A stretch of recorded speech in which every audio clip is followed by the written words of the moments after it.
Stop sign disclaimer: the following story is a work of fiction, inspired by real locations, celebrity lore, and urban legends that surround Las Vegas and the memory of Frank Sinatra.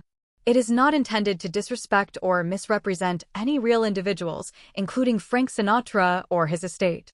This tale is created solely for entertainment and storytelling purposes, particularly within the horror and paranormal genres. Any similarities to actual events or people, living or deceased, are purely coincidental. Listener discretion is advised. It was just past midnight when Ryan Keller clocked in for his first overnight shift at the Golden Palms Hotel, a fading jewel on the outskirts of the Las Vegas Strip. Once grand and legendary, still, there was a certain charm to it, something that drew people in despite the shinier, newer casinos just a block away. Ryan had taken the job as a night concierge just to get by. He had no connection to Vegas beyond cheap rent and broken dreams. He didn't care about its legends or history. Ghost stories? He'd heard them all during orientation, from giggling bellboys claiming to hear music coming from empty halls, to managers who swore someone smoked cigars in the non-smoking suite. But he chalked it up to aging infrastructure and overactive imaginations. That night, the lobby was unusually quiet. A dry wind whistled against the glass doors, and the neon glow of the Strip painted soft, flickering patterns on the marble floor. Only one guest checked in after midnight, a middle-aged woman with heavy perfume and too many rings, who gave him a wink and said, "Hope you're not afraid of the chairman." Ryan had smiled politely, not bothering to ask what she meant. The hotel's security chief, an older man named Al, offered to give him a tour of the place. "Most of it's quiet," Al grunted, "except the top floor. That's where things get weird." Ryan raised an eyebrow. "Weird how?" Al just smirked and pointed to the brass-plated elevator buttons. "Sinatra Suite. 14th floor. Don't go up there unless you got a damn good reason." Left alone around 2:30 a.m., Ryan leaned on the concierge desk and flipped through the guest ledger out of boredom. That's when he heard it, faint footsteps. Not from the lobby, not from the stairs, but above him. They were heavy and deliberate, as if someone in dress shoes was walking across polished wood. The 14th floor. He remembered Al's warning and felt an involuntary chill. Still, he told himself the cleaning crew was probably upstairs. Yet when he checked the roster, no staff were scheduled for that floor tonight. Moments later, the desk phone buzzed. Ryan jumped. He stared at the caller ID room 1401, the Sinatra Suite. But the room had been unbooked for years, used only for special events or dignitaries. He hesitated, then picked up the phone. Silence. "Hello," he said cautiously. Still nothing until, faintly, he heard the static-laced melody of "Strangers in the Night" through the receiver. It was warped, like it was being played on an old record. Ryan's hand went cold as he slowly hung up. Feeling uneasy but curious, he checked the live security feed on the monitor behind the desk. The hallway outside the Sinatra Suite was dim, but the motion light near the door blinked on. A tall shadow briefly passed the camera frame, someone in a suit and fedora, heading toward the room. Ryan's heart pounded. Maybe it was a guest who got lost? A squatter? Just as he considered alerting security, the screen went black for 2 seconds before flickering back to life. Empty hallway, lights still on, but no one in sight. He spent the rest of the night glancing nervously over his shoulder. At dawn, as the sun spilled across the Strip, Ryan asked Al about the call. The old man just chuckled. "Happens sometimes. He checks in on the new guys." Frank, Al said with a grin. Old Blue Eyes himself. "Welcome to Vegas, kid." The following evening, Ryan returned to work more alert than before. The events of his first night haunted him, not because he believed in ghosts, but because everything he had witnessed had felt too real to ignore. The muffled footsteps above, the eerie call from the long-unbooked Sinatra Suite, and that flickering glimpse of a fedora-clad shadow on the surveillance monitor, it wasn't something easily brushed off. Yet, when he mentioned it to coworkers in the break room, they simply exchanged knowing looks and shrugged, as if it were all part of the hotel's routine. That casual acceptance disturbed him more than the ghost stories themselves. Around 3 a.m., the lobby was silent. Ryan leaned over the front desk and sipped lukewarm coffee from a paper cup, scrolling mindlessly through his phone. He was trying to distract himself, avoid listening too hard, avoid hearing anything strange. But then, as if summoned by that thought, a low melody floated through the hotel lobby. At first, he thought it was coming from a guest's phone or a car outside. But then it grew clearer. "Fly me to the moon, let me play among the stars." The music echoed through the empty lobby, not a digital version, but a grainy, analog-sounding recording, like a record being played in another room. Ryan froze. The sound was coming from the baby grand piano in the lounge, just 15 feet away. The piano, he knew for a fact, hadn't been played live in over a year. Heart racing, he stepped out from behind the desk and moved cautiously toward the piano. The music continued, each note distinct and haunting as though guided by unseen hands. There was no pianist in sight. Just the empty piano bench and the aged black and white keys gently depressing themselves, one after another. He blinked hard, rubbing his eyes, unsure if he was dreaming or hallucinating. But the music played on. Suddenly, the piano fell silent, mid-verse. The keys stopped moving. The final note echoed softly into the space and died. Ryan stood in stillness, barely breathing. That's when the old man appeared. He shuffled in from the far end of the lobby, dressed in a tan jacket and brown slacks, a wide-brimmed hat in one hand and a thick cigar in the other. His eyes were small but sharp, and his voice gravelly as he said, "Sounds like Frankie's feeling generous tonight." Ryan turned to him, startled. "Excuse me, sir? Were you just watching?" The man gave a slow nod and walked toward him. "I've seen it before. You're not the first one. Kid like you, alone on the night shift. He likes the quiet ones." The man's tone was both serious and eerily casual. "Sometimes he plays for you. Sometimes he plays through you." Ryan frowned. "Who are you?" "Just a guest," the man replied. "Checked in for one night. Been here 32 years now." He gave a slow wink, then leaned in closer. "He never left, you know." "Not really. Frank loved this city too much to be gone for good." Then, just as quickly as he arrived, the man walked off, disappearing into the hallway leading to the elevators. Ryan blinked, trying to process what just happened. He quickly checked the hotel's digital ledger, searching for the man's profile. There was no record. No reservation under any name. No guests currently staying in the lobby wing. Disturbed and deeply rattled, Ryan turned to the security footage to rewind the last 10 minutes. To his horror, the camera angle aimed at the lobby piano was blacked out from the moment the music began to the moment it stopped. A corrupted video file. Nothing recorded. It was as if the piano had never played. As if the man had never existed. He called Al, the security chief, and told him everything. Al chuckled sleepily on the other end of the line. "You're part of the club now, Ryan.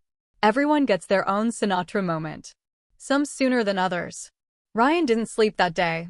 He lay awake in his small apartment, blinds shut, trying to replay the events in his head.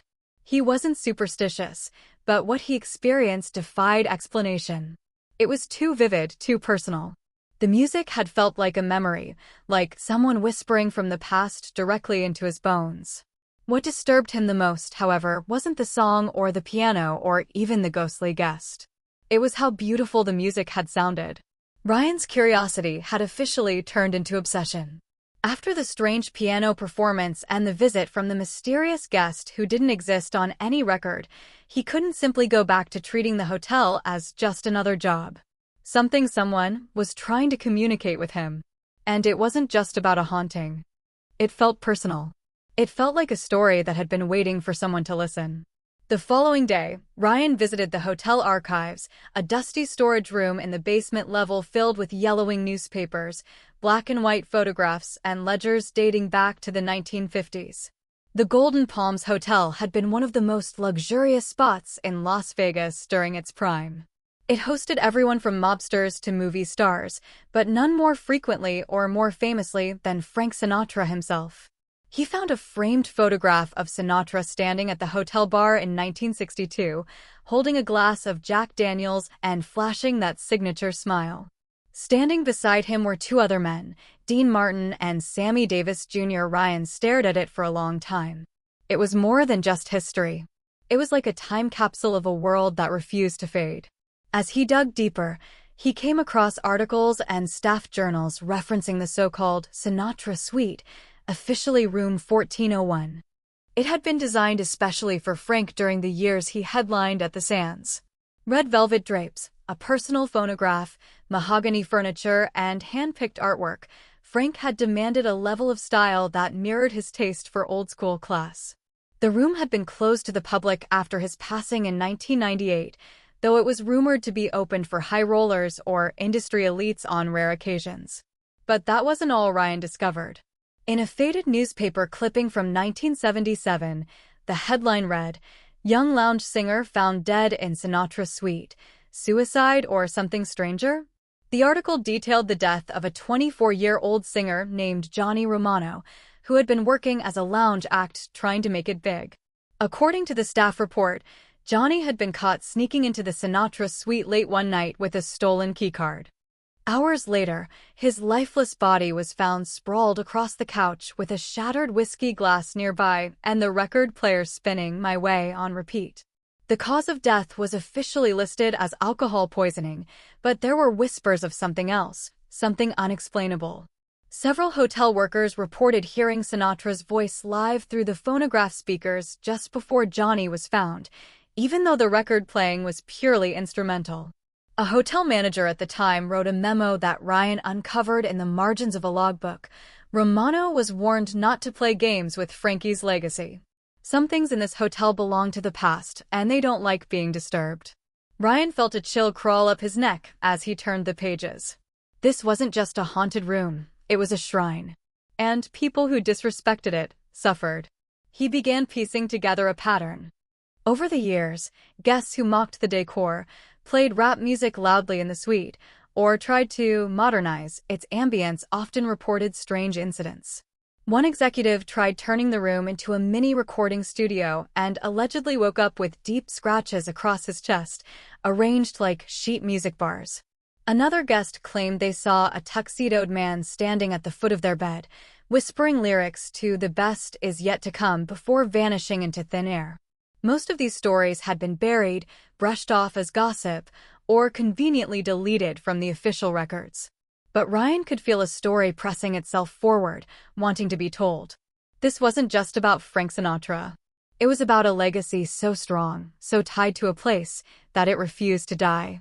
And then, he noticed something else: his name. Scribbled in the margins of a recent staff report was a handwritten note, dated only 2 weeks ago. "The new kid, Ryan Keller." He saw the piano move. "He's next." Ryan dropped the file, heart pounding. Who had written that? How did they know? More importantly, what did they mean by "he's next"? Suddenly, this wasn't just curiosity, it was destiny. The hotel hadn't just shown itself to Ryan by chance. It had chosen him. The next time Ryan entered the Sinatra Suite, it wasn't because someone asked him to. It wasn't on his duty roster, and no guests were staying on the 14th floor. But something deep in his chest urged him upward, like an invisible hand guiding his steps through the ornate hallway. He told himself it was for research, for answers. But in truth, it was more than that. He felt drawn to the room, as though a piece of him had already been claimed by it. The brass numbers 1401 glinted softly under the flickering hallway light. Ryan hesitated only for a moment before unlocking the door with the master key. As he stepped inside, a wave of cold air washed over him, carrying with it the sharp scent of aged cologne, whiskey, and leather. The suite looked frozen in time. Everything from the velvet drapes to the rotary phones screamed 1960s opulence. It wasn't just a room, it was a carefully preserved monument to an era that refused to fade. Ryan walked slowly toward the phonograph, which sat silently in the corner. His hand hovered above the stack of vintage records. Then, with deliberate slowness, he chose "It Was a Very Good Year," a haunting, reflective Sinatra ballad, and placed the needle gently on the vinyl. The record crackled to life, and that smooth, melancholic voice filled the room like warm smoke. Then, something happened. As the music played, Ryan caught movement from the corner of his eye. He turned his head quickly, scanning the room, but nothing seemed out of place. And yet, something had shifted. The mirror on the far wall, a tall, narrow antique framed in dark wood, was no longer reflecting him correctly. He stared at it, squinting, heart beginning to thump in his ears. In the glass, he saw the outline of a man standing just behind him. A man in a dark suit and fedora, his face half in shadow, a glass of whiskey held in one hand. Ryan spun around, but the room was empty. The mirror, however, continued to reflect the figure, motionless, silent. A strangled gasp escaped his throat as he slowly stepped forward.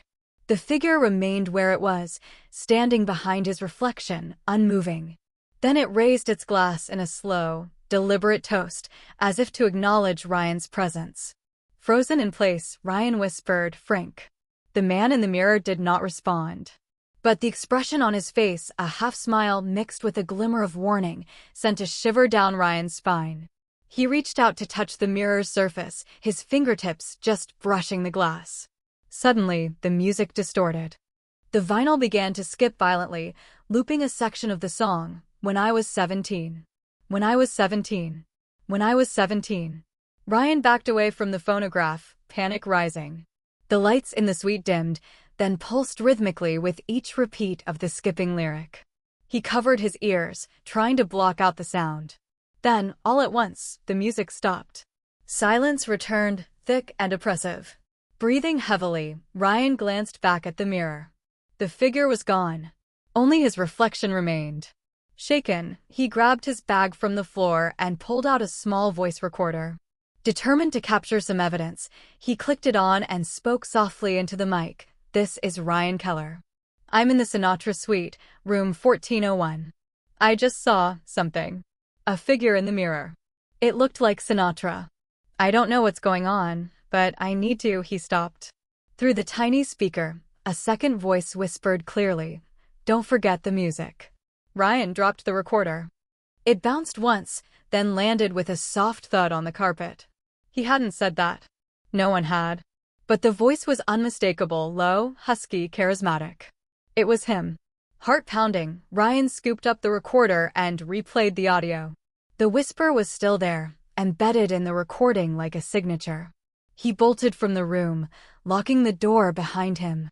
Back at the lobby, his hands trembled as he poured himself water. He stared down at the recorder in disbelief. There was no rational explanation. This was beyond faulty wiring or optical illusions. Frank Sinatra was gone. But something of him had remained. Not just a presence, but a will. A need to be remembered, not as a celebrity, not as a ghost, but as the music. As Las Vegas itself. Ryan realized then, he was no longer just a night shift worker. He was the keeper of a legend. Word of the Sinatra suite's strange occurrences didn't stay contained for long. Hotels have a way of keeping their secrets, but Las Vegas thrives on stories, especially the ones that sound too bizarre to be true. And in a city where the line between showbiz and reality blurs every night under neon lights, a ghost story involving Frank Sinatra was bound to attract attention. 1 month after Ryan's recording of the whispered voice, a celebrity quietly checked into the Golden Palms under the name Richard H. His real name, however, was Rick Harrison, a once famous rock musician known for his raspy voice, late 90s ballads, and public meltdowns. His career had burned bright and crashed hard, leaving him in rehab, lawsuits, and creative silence. Rumors swirled that he was working on a comeback album, but every producer he'd worked with said the same thing: he's got nothing left. No one knew why he chose the Golden Palms. It wasn't trendy, luxurious, or even particularly private. But Rick requested one room specifically, room 1401. Ryan was on shift when the reservation came through. He stared at the screen for a long moment, hesitant. He debated saying something, warn him, maybe, but what would he even say? "By the way, sir, the ghost of Frank Sinatra might visit you tonight?" Instead, he simply handed Rick his key and said, "Let me know if you need anything." Rick looked at him with tired, sunken eyes and replied, "I just need to remember who I used to be." Hours passed. Nothing strange was reported. But just before dawn, Ryan saw Rick stumble into the lobby, barefoot, wild-eyed and trembling. He leaned over the desk and whispered, "I saw him." Ryan's breath caught. "Saw who?" Rick didn't blink. "Frank. He came to me. In the room. In a dream, or I don't even know if I was asleep." He looked over his shoulder, as if checking to see if anyone was listening. He was sitting in the chair by the record player. "Said I wasn't done yet. Said I had one more song left in me." Ryan tried to remain calm. "Did he say anything else?" Rick nodded slowly. He said, "Don't imitate. Feel." Then he stood up, walked to the mirror, and vanished. The next morning, Rick checked out without a word. But within weeks, he released a demo called Shadow of the Chair, an acoustic ballad that sounded nothing like his usual work. It was raw, soulful, and undeniably powerful. Fans went crazy. Critics called it his most authentic track in 2 decades. One popular music blog even claimed, "It's like the ghost of Sinatra himself co-wrote the lyrics." Rick refused to do interviews. He didn't appear in the music video. But when asked about the inspiration behind the song, he simply said, "I got help from an old friend I never met." The Golden Palms quickly became a magnet for artists, songwriters, and spiritualists. Word spread on forums and social media. #SinatraSuite started trending among paranormal communities. Everyone wanted their own Frank experience. Ghost hunters booked weekends just to set up EVPs and infrared cameras. Some claimed to hear soft humming at 2 a.m. Others caught cold breezes, phantom cologne, or shadows that slipped past open doors. A medium named Lila Starr made a popular YouTube video where she claimed she connected with Frank's spirit inside room 1401. She said he wasn't angry, but watchful, like a guardian of something sacred. She ended the video with an ominous line, "He's not stuck. He's choosing to stay." Ryan watched all of this unfold with a strange sense of protectiveness. He didn't like the circus forming around the suite. This wasn't a haunted house attraction. It wasn't a ghost story for likes and views. It was a piece of living history. A spirit who still loved his city too much to let it fade quietly. Ryan began putting rules in place for anyone who booked the Sinatra suite. No electronic music. No renovations. No cameras without permission. Vinyl only. Respect the space, or don't go in at all. The hotel's owner didn't mind. In fact, business had picked up. Bookings doubled. Everyone wanted a piece of the legend. But Ryan knew something no one else did. The suite was alive. It responded to energy, to intention. You couldn't fool it with showmanship. Frank could see right through the fakes. And if he didn't like you, he would let you know. With the Golden Palms suddenly basking in renewed popularity, the hotel's corporate owners saw an opportunity. They didn't care about spirits, legacies, or respect. They cared about profits. Riding on the success of Rick Harrison's mysterious, Sinatra-inspired hit and the flood of ghost-hunting YouTubers, they made a bold decision. The Sinatra Suite would be renovated and rebranded as the Platinum Experience Lounge. Gone would be the red velvet, the phonograph, the framed black and white photographs, and the antique bar cart. In their place, LED lighting, a built-in sound system, voice-activated AI assistants, and a 360-degree digital projector that could play any song from any artist, not just Sinatra. The plan was to open the room as an ultra-luxury VIP club suite, something flashy, modern, and completely soulless. Ryan was furious. He pleaded with the general manager, with corporate, with anyone who would listen. "You don't understand," he told them. "The room is more than walls and furniture. It remembers." But they laughed him off, called him dramatic. "It's just an old suite," one executive snorted. "People will come for the ghost story, not the ghost." Demolition began on a Monday. The first thing removed was the original phonograph. Workers hauled it away in a rolling case, its warped records still inside. One of the laborers joked about keeping it as a collector's item. That same night, he was hospitalized after his truck mysteriously swerved off the road into a power pole. He claimed he'd seen someone in a suit suddenly appear in his headlights before the crash. He looked like he belonged in the 60s, the man kept repeating. No one believed him. But Ryan did. 2 days later, a new team entered the suite to begin stripping the wallpaper and tearing up the floor. They joked, played loud music, and took selfies in front of the broken mirror. By evening, the hotel's entire fire alarm system went off. Every single floor. Guests were evacuated. Sprinklers activated in empty hallways. Security footage showed no smoke, no heat, no fire. But when the team re-entered the suite, the tools were scattered, the walls untouched, and the lights had exploded from the sockets. One worker had bruises on his chest, 5 long marks, like fingers. He said he was shoved across the room by someone he couldn't see. Corporate blamed faulty wiring. Ryan didn't. That night, Ryan returned to the suite alone. Everything was quiet, dark, stripped of its elegance. He stepped inside and whispered into the room, "I'm sorry. I tried." He stood there in silence for what felt like forever. Then, the air shifted. Cold swept through the space, and the broken record player, abandoned in a corner, sputtered to life without power. A warped, haunting line emerged from the speakers. "I did it, my way." The voice slowed, cracked, and dissolved into static. Then came a new sound: footsteps. Heavy, deliberate, crossing the floor. Ryan didn't move. He couldn't. The hairs on his arms stood up.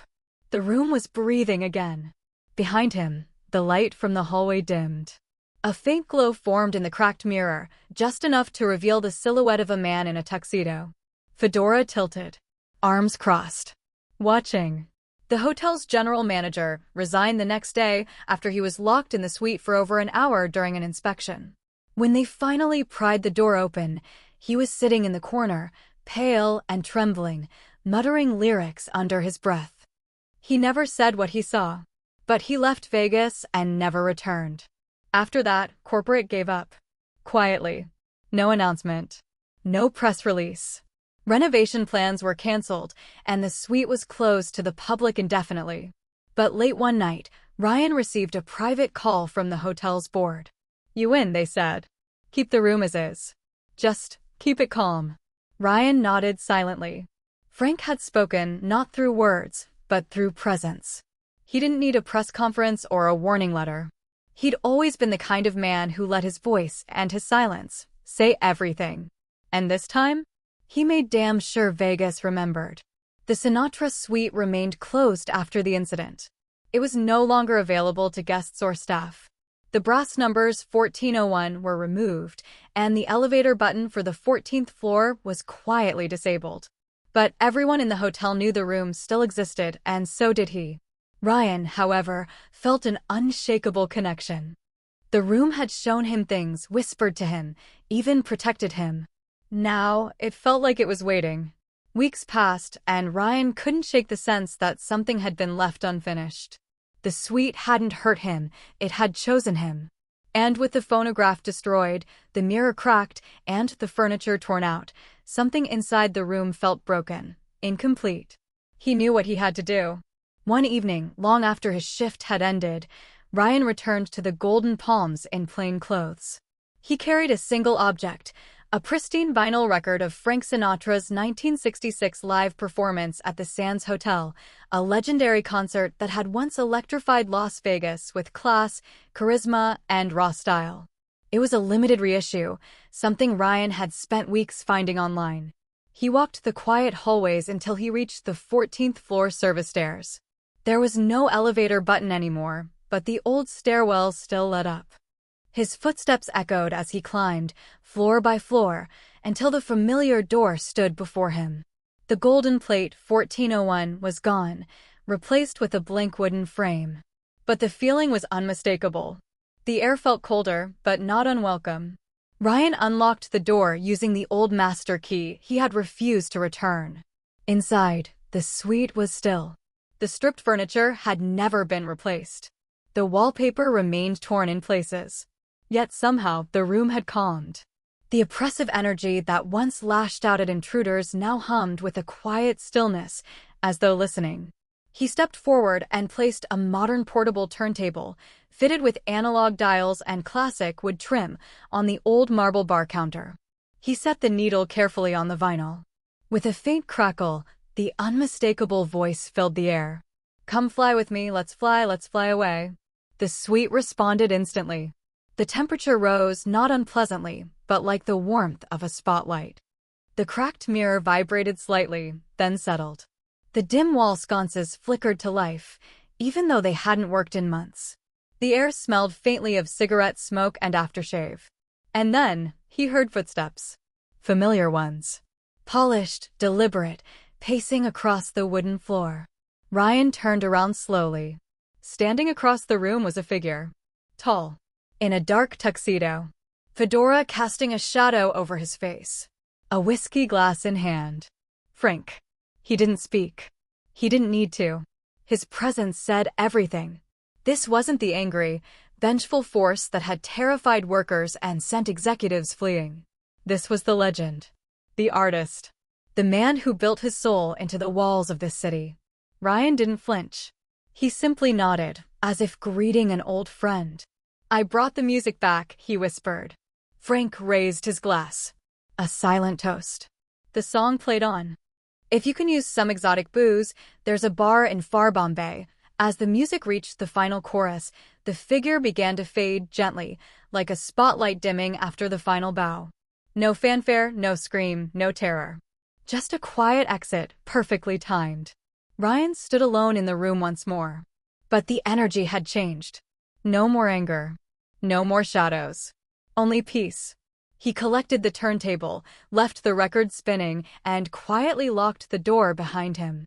The next morning, he submitted a proposal to the hotel board to restore the Sinatra suite, not to renovate it, but to preserve it. Just as it had been. As a tribute. As a living memory. The board approved. Years passed, and the Golden Palms Hotel, once considered a relic of a bygone era, found new life, not because of flashy renovations or billion-dollar makeovers, but because of what it preserved. The Sinatra Suite, room 1401, was officially reopened, not as a luxury VIP experience or a haunted sideshow, but as a living tribute to the man who had helped shape Las Vegas into the glittering dream it once was. Under Ryan's direction, now the hotel's youngest general manager in history, the room was meticulously restored to its 1960s glory. Every detail was authentic, a custom phonograph stocked with original vinyl, red velvet drapes that caught the light just right, restored mahogany furniture, and even a reproduction of Frank's favorite crystal whiskey decanter, always half-filled with Jack Daniels. The mirror, though still slightly cracked, was left untouched. It had become part of the story. Visitors didn't book the room to party or show off on social media. They came in reverence, artists, musicians, historians, even die-hard fans of the Rat Pack era. Some left flowers. Others left records. One saxophonist spent the night just to play My Way softly through the phonograph, hoping Frank would hear it. Strange things still happened, of course. Lights flickering in perfect rhythm with the music. Cold drafts that didn't match the air conditioning. Guests waking up to the soft sound of someone humming "The Lady is a Tramp." One famous actress claimed she had a vivid dream of Sinatra sitting on the edge of the bed, giving her advice about a role she was struggling with. He said, "Play it smooth, sweetheart. Not perfect. Smooth." She nailed the role and later won an award. Ryan kept a journal of every story. He called it the chairman's log.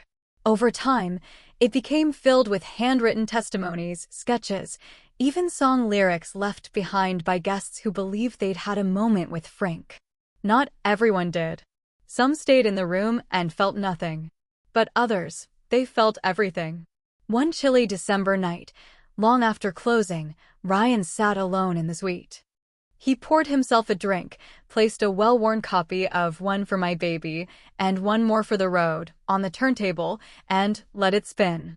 The city outside pulsed as it always had, neon lights flashing, limos racing down the strip, the dull hum of slot machines echoing across sidewalks. Las Vegas, the city of noise and illusions. But here in room 1401, time stood still. Ryan raised his glass to the mirror. "You still here, Frank?" Silence. Then, ever so faintly, a voice not from the room, not from the walls, but from within him, whispered, "Thanks, kid." He smiled. He didn't need a full apparition. Didn't need floating objects or flashing lights. He had the music. The memory. The legacy. That was enough. 83.